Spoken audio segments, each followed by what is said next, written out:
जी हाँ, नमस्कार दोस्तों। आप सभी का एक बार फिर से आपके अपने चैनल DKY क्लासेस में आप सभी का अभिनंदन करता हूँ। मैं आप लोगों के बीच एक बार फिर से आ चुका हूँ। आज क्लास 10th का ब्रीथ से संबंधित मैथ, जी हाँ, ब्रीथ से संबंधित एक बेहतरीन चैप्टर है 10th में, जिसको आज हम स्टार्ट करेंगे एकदम बेसिक रूप से। सबसे पहले हम लोग चलते हैं ब्रीथ। ब्रीथ हम लोग जानते हैं कि किसी भी निश्चित बिंदु, कोई भी अगर आप निश्चित बिंदु ले ले और एक निश्चित बिंदु से एक प्रकार, वो घुमाने वाला होता है एक प्रकार, तो एक निश्चित बिंदु से प्रकार को चारों तरफ घुमाने के बाद जो भी आकृति बनती है वही क्या कहलाता है? ब्रीथ कहलाता है। यानी प्रकाल की मदद से किसी निश्चित बिंदु से प्रकाल को चारों तरफ घुमाने के बाद जो भी आकृति बनती है वही वृत्त कहलाता है। और एक वृत्त में आप लोग जानते हैं, एक वृत्त में केंद्र से परिधि तक जो सटाई जाती रेखा उसे वृत्त की त्रिज्या बोलते हैं। और अगर पूरे हम लोग सटा देंगे तो ये वृत्त का व्यास हो जाएगा। वृत्त के परिधि के एक छोर से दूसरे छोर तक सटाने वाली रेखा अगर वृत्त के केंद्र से होकर गुजरे तो उसी को हम लोग व्यास बोलते हैं। यह आपका क्या हो गया? व्यास। वृत्त के परिधि से परिधि, ये चारों तरफ जो है आप लोगों का परिधि हो गया, तो वृत्त के परिधि के एक छोर से दूसरे छोर तक सटाने वाली रेखा अगर वृत्त के केंद्र से होकर गुजरेगा तो उसी को हम लोग क्या बोलते हैं? व्यास। और एक बात और, पहले भी वीडियो हम लोग बता चुके हैं, ये आपका जीवा है।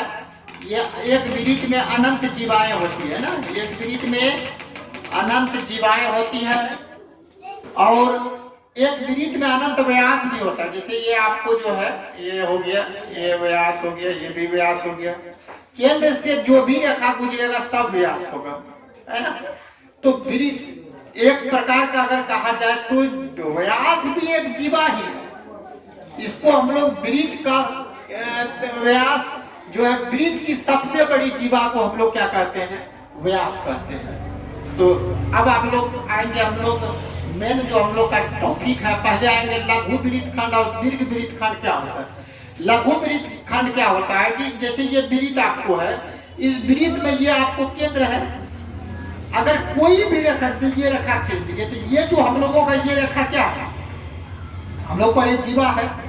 ये जो यहाँ से लेकर यहाँ तक जो आप लोग को ऐसे करके जो घुमा कर हम लोग खींचे हैं, इसको हम लोग बोलते हैं चाप। तो वृत्त की जीवा, और ये एक यहाँ से आपको ऐसे करके आया है लंबा चाप है, ऐसे करके जो हम लोग खींचे ये छोटा चाप है। ये आपका क्या हो गया? छोटा चाप। एक ऐसे करके जो खींच कर यहाँ तक लाए ये दीर्घ चाप। तो वृत्त का जीवा तथा छोटे चाप के जो बीच वाला क्षेत्रफल है उसी को हम लोग क्या बोलते हैं? यही आपका कहलाता है लघु वृत्तखंड। तो हम लोग लिखेंगे लघु वृत्तखंड का डिफिनेशन कि जीवा तथा छोटे चाप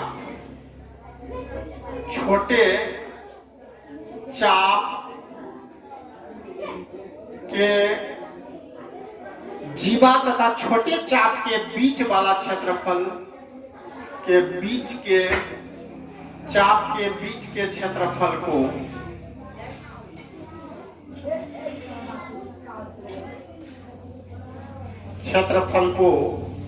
लघु वृत्तखंड कहा जाता। लघु वृत्तखंड कहा जाता है।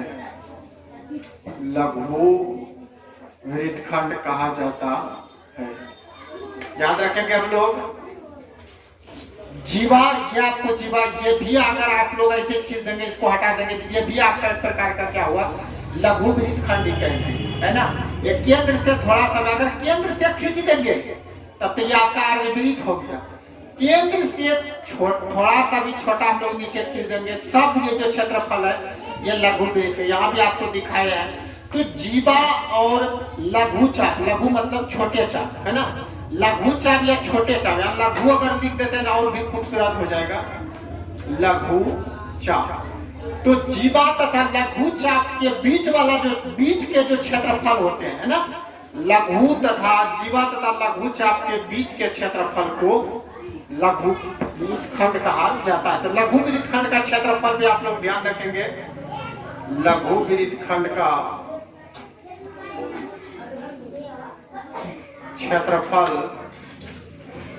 होता है r square pi theta, r square pi theta बट्टा 360 माइनस 1/2 साइन थीटा। याद रखेंगे हम लोग, लघु वृत्तखंड का क्षेत्रफल होता है r square into pi theta बट्टे 360 डिग्री माइनस 1/2 साइन थीटा। याद रखेंगे। अब दूसरा टॉपिक हम लोग का आता है दीर्घ वृत्तखंड। ये क्या होता है? दीर्घ वृत्तखंड। तो यहां पर हम लोग देखेंगे कि ये चाप जो आप लोग जीवा जो देख रहे हैं, जीवा और एक ये आपका एक लघु चाप होगा, एक यहां से लेकर ऐसे जो घूम करके यहां तक जो खींचा गया, ये आपका दीर्घ चाप। ये क्या कहलाएगा? दीर्घ चाप। यहां से लेकर यहां तक और यहां से लेकर यहां तक जो आपका ये लंबा चाप है, ये बड़ा चाप है, इसलिए इसका नाम रख दिया दीर्घ चाप। और ये जो है लघु चाप है, इसलिए इसको छोटा चाप भी कहते हैं। तो जीवा और लघु चाप के बीच वाला क्षेत्रफल आपका कहला जाएगा लघु चाप, और जीवा तथा दीर्घ चाप के बीच का क्षेत्रफल को हम लोग दीर्घ वृत्तखंड कहेंगे।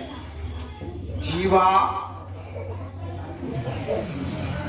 तथा दीर्घ चाप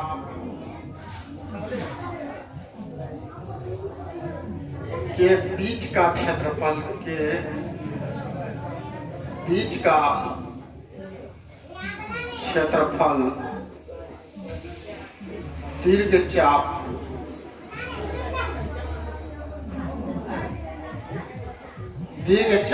जीवा तथा दीर्घ चाप के बीच का क्षेत्रफल दीर्घ वृत्तखंड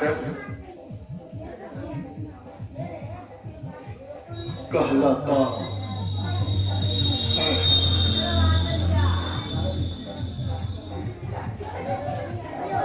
अब आप लोग ध्यान दीजिए कि अगर दीर्घ वृत्तखंड का अगर हम लोग को क्षेत्रफल निकालना है तो क्या हो जाएगा? दीर्घ वृत्तखंड का क्षेत्रफल,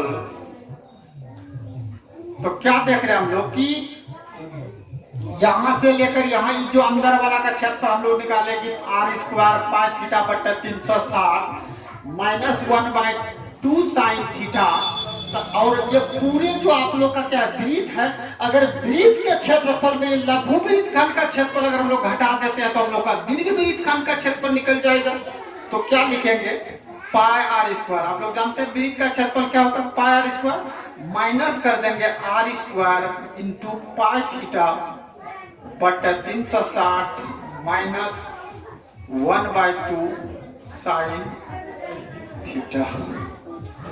ये आपका हो गया दीर्घ वृत्तखंड। इसी प्रकार हम लोग त्रिज्यखंड और दीर्घ त्रिज्यखंड, लघु त्रिज्यखंड ये भी जानेंगे। फिर हम लोग कल आप लोगों से मिलते हैं, तब तक यहीं तक रहेगा। धन्यवाद।